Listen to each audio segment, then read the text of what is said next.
আসসালামু আলাইকুম। আমি সালিমুল। আমি 2025 ফেব্রুয়ারি থেকে পিএইচডি করতে যাচ্ছি লিঙ্কন ইউনিভার্সিটিতে।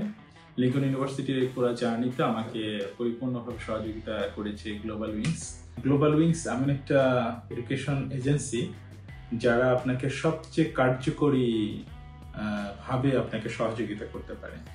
আমার পিএইচডি জার্নিটা শুরু হয় আগস্ট থেকে, যখন আমি পিএইচডির প্রফেসর ম্যানেজ করার পরে ভার্সিটিতে অ্যাপ্লিকেশন করার পরে আমার প্রথমে রিজেকশন চলে আসে এবং তারা আমাকে একটা মেইলে জানায় যে আপনাকে প্রপার এজেন্সির মাধ্যমে অ্যাপ্লিকেশন করতে হবে এবং তারা আমাকে 3টে রেজিস্টার্ড এজেন্সির লিঙ্ক দেয় এবং তার মধ্যে গ্লোবাল উইংস একটা।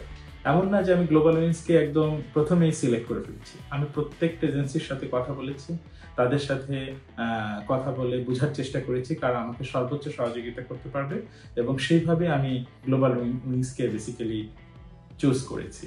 এবং আমি এ পর্যায়ে এসে আমি মনে করি আমার এই পুরো জার্নিটাতে আমি যেভাবে গ্লোবাল উইংসের সহযোগিতা পেয়েছি তাতে আমার কাছে এখন মনে হয় যে আমি কোনোভাবেই ভুল চয়েস করিনি।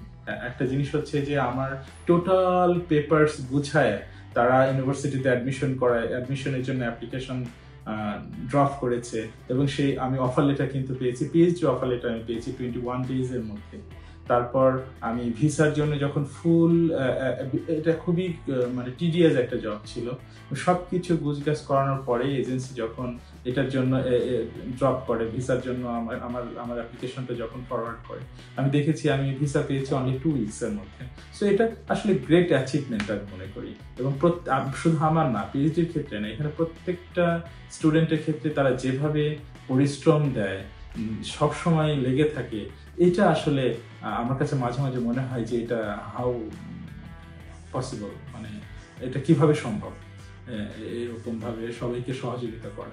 আমি বিস্ময়ের সাথে দেখেছি যে আরো অনেক এজেন্সি থেকে যখন ভিসা রিজেক্টেড হয়ে গ্লোবাল উইংস এর কাছে আসে, তখন আমি দেখেছি যে এই স্টুডেন্টদেরকে নিয়ে তারা কিন্তু আবার সাকসেস দেখেছে।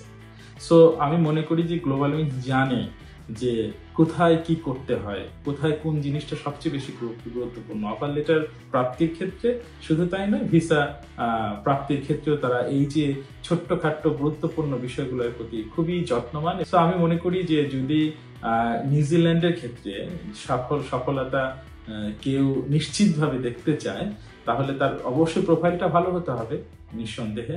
সে যদি গ্লোবাল উইংসের কাছে আসে, আমার মনে হয় যে একটা গুড রেজাল্ট পাবে, অফকোর্স প্রত্যাশা করতে পারে।